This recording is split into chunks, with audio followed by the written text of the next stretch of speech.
Kính thưa quý vị, Việt Today chúng tôi từ miền Bắc Cali hôm nay cũng có mặt trong buổi họp báo của Ngài Đại sứ Mỹ tại Việt Nam. Ngày hôm nay tại hội trường của trường đại học Cortland, như quý vị thấy là ngày hôm nay tất cả những cơ quan truyền thông báo chí, tất cả những chính khách trong cộng đồng đều có mặt để tham dự buổi họp báo đặc biệt mà ông có mặt ngày hôm nay tại trường Cortland College tại Little Saigon, miền Nam California. Xin mời quý vị cùng với chúng tôi bước vào chương trình nghị sự của ông đại sứ. Just walking in is our U.S. Ambassador to Vietnam, Ambassador Daniel Christenbrink.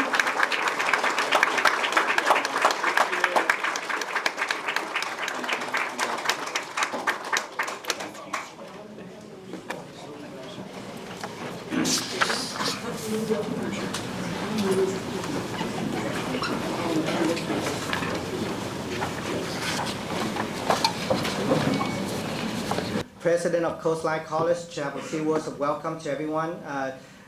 Đây là President của Coastline College, tiến sĩ Loretta Adrian, please. Thank you very much. Good morning, everyone.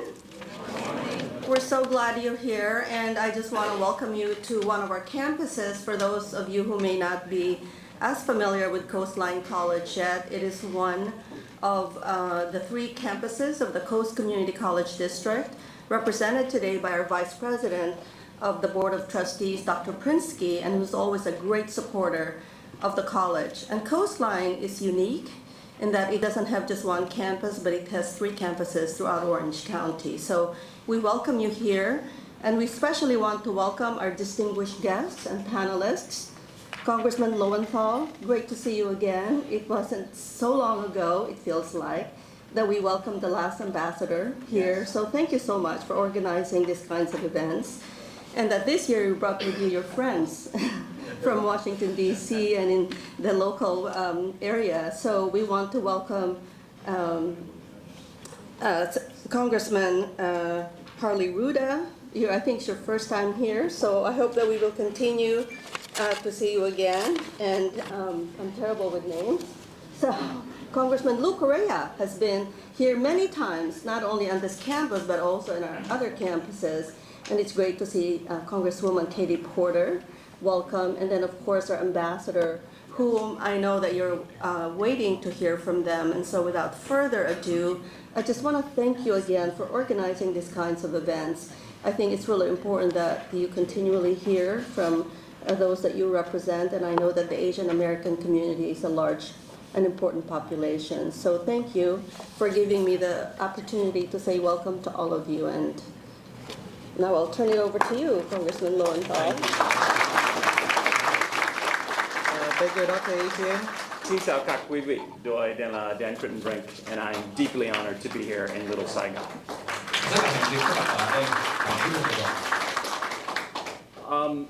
You know, I think that I have the best job in the world because I get to represent the United States of America in Vietnam, and I take that responsibility very seriously. Tôi tin tưởng tôi có một công việc tốt nhất, đó là đại diện cho Hoa Kỳ tại Việt Nam. Đó là lý do tôi nhận công việc này vô cùng nghiêm trọng. But today and this morning, the overwhelming feeling I have is it's incredibly good to be home. Thật là điều vui tôi có mặt tại nhà ngày hôm nay. This is my first trip here in Orange County, in Little Saigon. We tried to do this a year ago, and we had to postpone the event, unfortunately, because of the U.S. government shutdown a year ago. Vì lý do tình trạng đóng cửa chính phủ năm ngoái, tôi đã không có mặt ở đây nữa. But I'm really honored to be here today. Tôi rất vinh dự có mặt ở đây ngày nay. I want to also thank all of the members of Congress here today, Representatives Lowenthal, Correa, Ruda, and Porter. I want to thank you for the great service that you rendered to our nation. I want to thank you for your partnership as we work to advance American national interests vis-a-vis Vietnam, and I particularly thank you for organizing this town hall today. Cảm ơn tất cả quý vị đã tổ chức ngày hôm nay, đặc biệt là các vị dân biểu tiếp tục hỗ trợ trong cái chính sách đối ngoại Hoa Kỳ tại Việt Nam. I want to thank Loretta Adrian, the president here at Coastline College, and everyone here at the college for hosting today's event. I'm proud to know that more than 2 million Vietnamese Americans have made enormous contributions to our great country. Tôi vô cùng hãnh diện 2 triệu người Việt Nam đã đóng góp quá lớn cho nước Mỹ này. I'm proud of that fact. Tôi rất hãnh diện về cái sự kiện đó. I'm proud of our great country. Tôi rất hãnh diện về đất nước này. and I'm privileged to be your ambassador in Vietnam. Tôi có đặc quyền để trở thành đại sứ cho quý vị ở Việt Nam. I thought I would just very briefly today give you an outline of what our priorities are in Vietnam and what we're trying to achieve.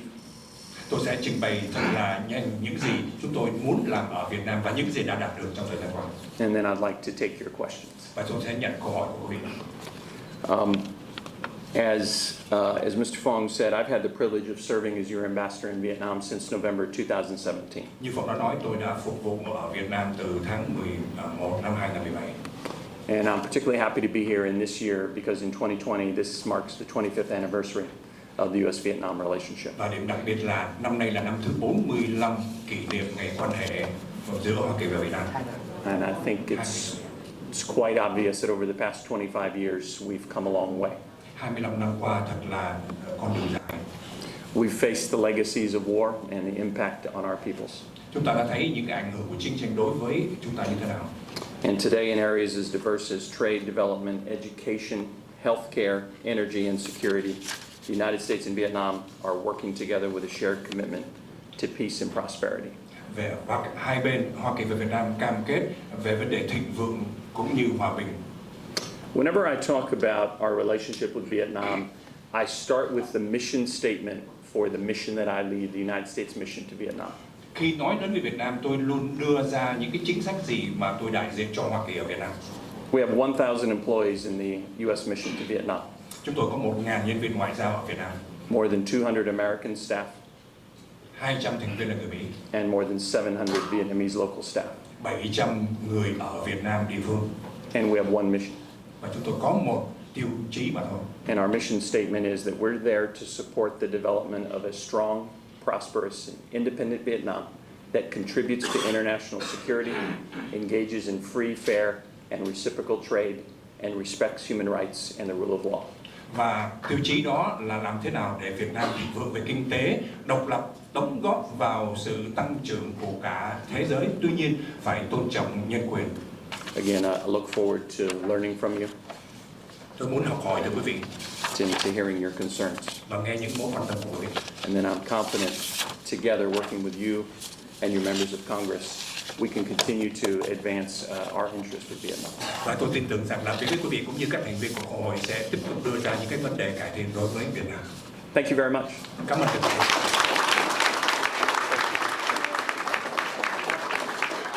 Particularly grateful to Helen and her family for coming here today, and it only further underscores what's at stake here. So it's very clear what needs to be done.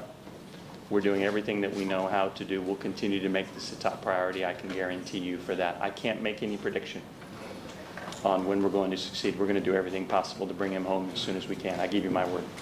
Tôi không thể nào cho biết được cái thời gian thời điểm nào tôi có thể đưa về, nhưng mà tôi chỉ có thể nói là chúng tôi cố gắng hết sức để có thể giúp người về nhà. As far as our official guidance for travel to Vietnam, there's been no change to our standing travel guidance for Vietnam.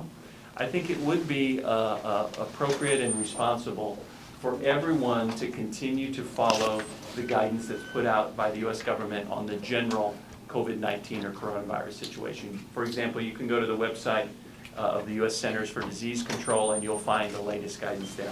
So there's no change regarding our standard travel guidance to Vietnam, but we do, in the Centers for Disease Control, encourages all travelers to follow certain general precautions, right? Which is namely, wash your hands. All the health experts tell us the number one thing that all of us can do to protect our health is wash our hands. If you're sick, don't go to work, don't go to school, go see your doctor. If you need to cough, don't cough into your hand, cough into your elbow or a tissue, and then wash your hands. It's the number one thing that we can all do. So it's those basic precautions that we're encouraging everyone to follow. But I'm sure, as you've seen, the entire U.S. government, including the U.S. State Department and our missions overseas, we're tracking this issue very closely. We're committed to assisting the governments in responding to these challenges and to assisting in every way possible. Thưa ông, chính sách ngoại giao của Hoa Kỳ với Việt Nam 25 năm, ông cũng là người thứ 7 đại sứ toàn quyền Hoa Kỳ tại Việt Nam. Vấn đề nhân quyền và nhân đạo đối với chúng tôi đã quá chờ đợi mong mỏi rồi. Thì chúng tôi vẫn thấy là ông vẫn đặt tiêu chí đó lên hàng đầu. Nhưng mà chúng tôi muốn có một câu hỏi rất là thực tế. Chính sách của Hoa Kỳ như thế nào nếu chiến tranh biển đảo giữa Việt Nam và Trung Quốc, Hoa Kỳ sẽ đối phó và sẽ làm việc như thế nào đối với chính quyền Việt Nam và Trung Quốc? Đó là câu hỏi của chúng tôi, đại diện cho Việt Today từ San Jose và Saigon TV. So he's representing Việt Today and Saigon TV. So the question to Ambassador is, you talk about the 25 years of normalizations of relationship between the U.S. and Vietnam. You talk a lot about human rights that remains a priority for the U.S. But he wants to ask a specific question dealing with the maritime dispute and what if, in the scenario of war broke out between China and Vietnam, what will the U.S. do? What will the U.S. foreign policy be in working with both of those countries in that situation? Thank you. Well, thank you for your question. We're deeply concerned about what's been happening on maritime issues in the region, particularly in the South China Sea or the East Sea. We're deeply concerned that China has taken a number of aggressive moves that we think are deeply unsettling in the region and that we think are carried out in ways that are contrary to international law. The United States of America continues to believe that all disputes in the South China Sea need to be resolved peacefully and in accordance with international law. We think all claims need to be based in international law. We think that there should be unimpeded commerce and freedom of navigation and overflight respected throughout the South China Sea. We've also spoken out very forcefully against China's aggressive moves to impede the long-standing energy exploration and development activities of countries in the region, including Vietnam.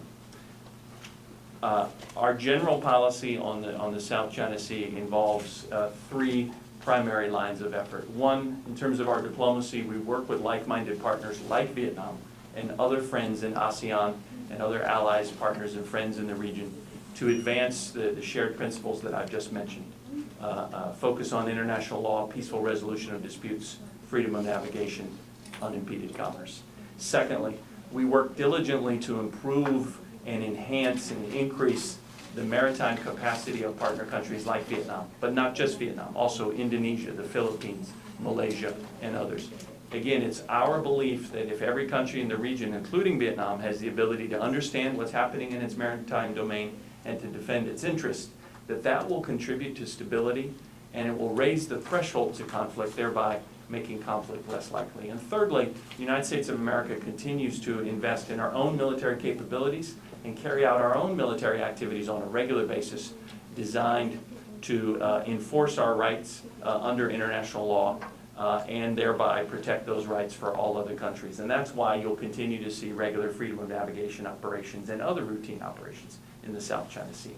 So these issues in the maritime realm, particularly in the South China Sea, are very important. We're deeply concerned, as is much of the region, over Chinese aggressive behavior. And we believe through the policy and the strategy that I've just outlined that we can contribute to stability and prevent conflict in the region, and that is our goal. This is my first trip here, but it won't be my last. I've learned a lot.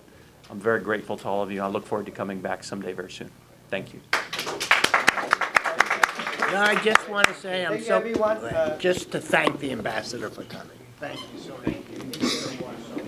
Thank you, everyone. Kính thưa quý vị, ngày hôm nay thứ Tư ngày 19 tháng 2, buổi họp báo và gặp gỡ ông Tòa đại sứ tại Cộng đồng người Việt đã kết thúc buổi gặp gỡ của ông đại sứ với cộng đồng người Việt và các cơ quan truyền thông báo chí. Chúng tôi, Việt Today từ San Jose và Saigon TV từ thành phố Garden xin chào tạm biệt và hẹn quý vị vào những phóng sự đặc biệt kế tới. David và Danny Nguyễn từ Hotline College, thành phố Garden